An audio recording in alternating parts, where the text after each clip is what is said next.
Assalamualaikum warahmatullahi wabarakatuh. Kembali lagi di mata kuliah Sistem Penunjang Keputusan, ya, di mana kita sudah memasuki pekan ke-13 atau pekan yang terakhir. Untuk pekan 14, ya, pekan yang akan datang, kita akan melakukan evaluasi, ya, terkait dengan apa yang sudah disampaikan dalam tengah semester kedua ini. Nah, di pekan ke-13 ini kita akan membahas tentang fazi AHP, ya. Jadi di pekan lalu kita sudah membahas tentang fazi dan juga di pekan ke-11 kita sudah membahas AHP. Nah, kemudian apa itu fazi AHP? Nah, bahwa penilaian yang sifatnya bias atau fazi yaitu sebetulnya bisa dilakukan proses kuantifikasi, ya. Kadangkala para pakar, ya, para ahli itu dia menggunakan pengalaman, ya, selain pengetahuan kemudian skill itu untuk menilai sesuatu jadi berdasarkan pengalaman. Nah, aspek penilaian yang fazi atau bias itu kadang dirasakan, ya, dalam proses penilaian tersebut. Nah, namun, ya, konsep fuzzy logic, ya, konsep yang sifatnya yang logika bias itu yang sudah dibahas di bab sebelum itu sudah mampu, ya, sebetulnya memfasilitasi cara tersebut. Begitu juga halnya ketika proses eksekusi AHP, ya. Walaupun menggunakan AHP, mengkuantifikasi dengan AHP, nilai bias ini juga, ya, atau nilai fusi ini juga bisa digunakan. Nah, makanya di pertemuan kali ini kita akan membahas proses fasi AHP, ya, di mana kemudian proses ini langkah-langkahnya digunakan untuk penentuan keputusan dengan kriteria yang banyak atau lebih dari satu. Nah, sesuai namanya, jadi fusi AHP adalah gabungan dari konsep fuzzy logic dengan metode AHP, ya, yang telah dibahas di pekan yang lalu. Nah, baik. Saya tampilkan dulu pen. Jadi, ketika kita ingin menilai sesuatu dengan menggunakan konsep fuzzy logic, maka syarat utama yang harus ada adalah fungsi keanggotaan dari nilai bias tersebut, ya. Jadi di pekan yang lalu kita sudah membahas, ya, tentang AHP. Di sana kita akan memberikan penilaian, ya, penilaian terhadap variabel, ya, variabel ke variabel, terus kita ada lihat normalisasi dan lain sebagainya. Kalau difusi kita ada fusifikasi, kemudian ada defusifikasi sampai kita menemukan nilai Cliffs output, ya. Nah, dari 9 jenis nilai yang ada di AHP, ya, nilai ini kemudian, ya, kemudian kita masukkan ke dalam fungsi keanggotaan, ya, yang segitiga, ya, atau triangular membership function, ya, di mana kemudian ke-9 nilai ini nanti ada 5 jenis verbal adjustment, ya. Contohnya misalkan di sini equality important, moderate more important atau mod, kemudian strong more important atau strong, very strongly more important, dan extreme more important, ya. Kalau dulu nilainya adalah jelas, ya, misalkan equally important itu 1, tapi kalau misalkan di fuzzy bahwa equally important kemudian dikategorikan ke dalam value-nya adalah dari mulai 1 hingga angka 3, gitu. 1 angka 3. Jadi tidak 0 dan 1. Anda ingat kembali logika Fuzzy itu misalkan di warna kemarin kita sampaikan merah dan hijau, maka kalau yang fuzzy adalah merah sampai hijau. Jadi bukan merah dan hijau.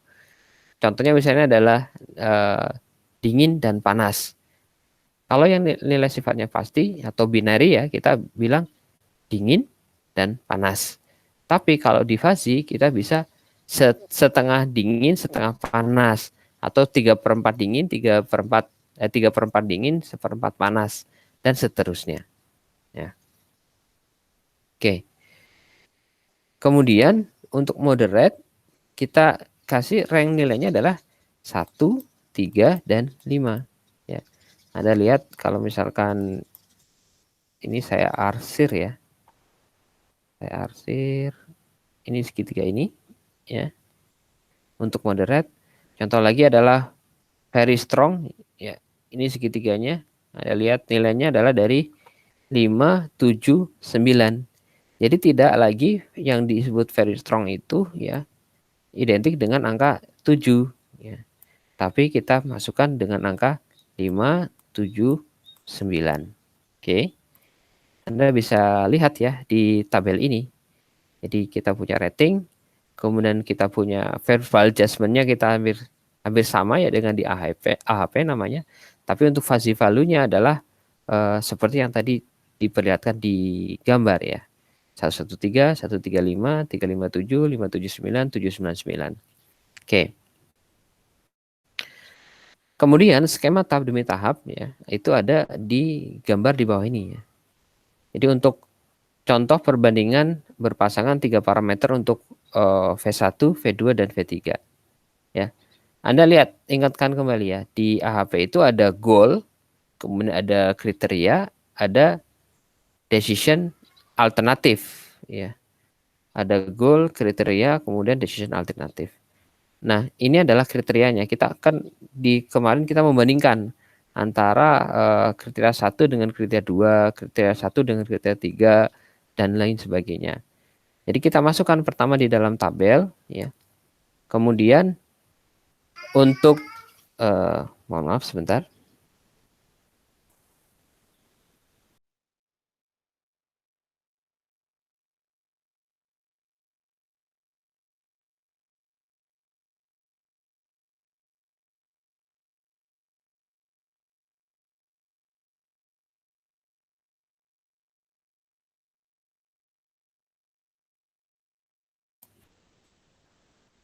Baik, mohon maaf, saya lanjutkan. Nah, kemudian nilai-nilainya kita masukkan. Contohnya misalkan adalah V1 ya. V1 adalah 113 ya. Nah, kemudian V1 versus V2 itu adalah nilai dari modulus 1, 3, dan 5 ya. Kemudian V2 versus V1-nya adalah not mode-nya ya, 1/5, 1/3, 1/1 gitu ya. Seperti yang kita waktu itu sudah bahas di AHP ya, Anda lihat. Nah, setelah dilakukan proses perhitungan titik tengahnya atau Eikenthal measurement, setiap baris parameter ya di V1, V2, V3 dilakukan perhitungan titik tengahnya dengan membagi menjadi 3 jenis nilai, yaitu lower, middle, dan upper. Kalau di AHP yang murni kan dia langsung ke nilai tersebut. Tapi kalau digabungkan dengan Fuzi, maka ada lower, middle, dan upper. Nah, Anda bisa lihat proses perhitungan ya untuk masing-masing parameter. Jadi kalau kita lihat lower parameter di V1 ya dengan rumus yang ada terlihat, maka menghasilkan adalah 1,71. Untuk middle-nya berapa? 2,76. Upper-nya adalah 5,13. Nah, karena ada 3 parameter, parameter yang lainnya juga 3 variabel ya. Ya, 3 variabel, 3 parameter, benar.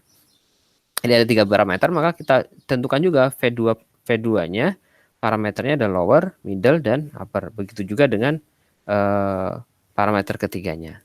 Nah, selanjutnya dilakukan proses normalisasi untuk setiap parameternya. Nah, proses normalisasinya ini dilakukan dengan cara menjumlahkan setiap nilai untuk masing-masing nilai lower, middle, upper ya. Jadi kalau kita lihat lower totalnya adalah 2,57, kemudian middle totalnya 4,12 dan upper totalnya 8,44. Nah, kemudian itu melakukan inti dari proses normalisasi untuk setiap parameter ya. Nah, Anda bisa perlihatkan ya, khusus untuk fungsi keanggotaan segitiga, maka nilai pembagi upper itu digunakan untuk membagi nilai lower dari parameter yang bersangkutan. Dan lalu nilai pembagi lower itu digunakan untuk membagi nilai upper dari parameter yang bersangkutan. Nah, sedangkan untuk middle-nya dia menggunakan nilai middle-nya sendiri gitu. Jadi di switch ya, lower ke upper, upper ke lower, kalau middle-nya masih tetap menggunakan model.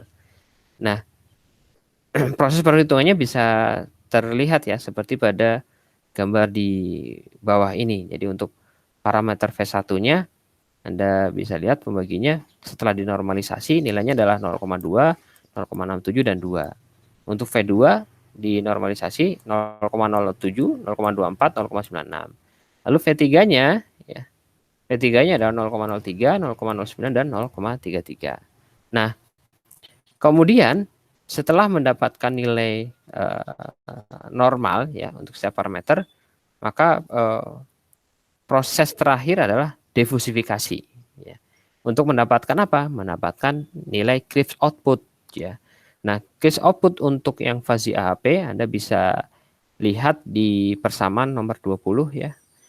Di mana untuk ini adalah degree of optimism, isinya adalah 0 sampai 1 ya, dan biasanya bernilai 0,5.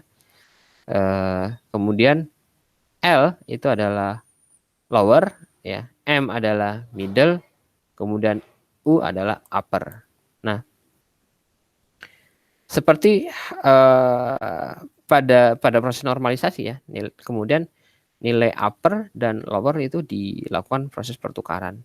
Sehingga perhitungannya ya untuk parameter V1 ya, dan lihat sesuai dengan rumus yang ada, maka menghasilkan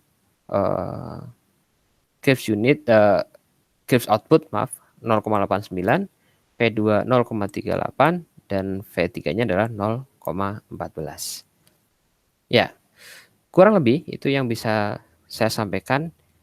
Jadi dari perkuliahan yang kita lakukan ya, bahwa dalam mengambil sebuah keputusan sebetulnya kita bisa melakukan proses memberikan nilai-nilai yang sifatnya kuantitatif ya. Nah, fakta-fakta yang ada ini adalah agar kita meyakinkan bahwa sebetulnya alam semesta ini terbentuk dengan yang sangat sistematis, teratur dan juga seimbang. Jadi dan tidak ada yang namanya keteraturan, keseimbangan tanpa mengindahkan sifatnya aturan main dan nilai-nilai kuantitatif ya di dalamnya. Nah, kemudian dari apa yang ada yang tersaji ya di alam ya berdasarkan sunatullahnya gitu. Kemudian digunakan atau dituangkan ke dalam bentuk implementatif di dalam sebuah pengambilan keputusan. Ya. Mudah-mudahan apa yang sudah saya sampaikan dari pertemuan 1 hingga pertemuan terakhir ini bisa bermanfaat bagi Anda dan Anda masih bisa tetap menggali metode-metode lain dalam pengambilan keputusan ya, mungkin selain fuzzy, selain AHP, selain fuzzy AHP dan lain sebagainya, yang mana kemudian itu bisa bermanfaat dalam mengambil sebuah keputusan atau Anda mengembangkan sebuah aplikasi untuk pengambilan keputusan. Dari saya akhiri. Mohon maaf apabila dalam penyampaian ada kekeliruan. Bila taufik wal hidayah. Assalamualaikum warahmatullahi wabarakatuh.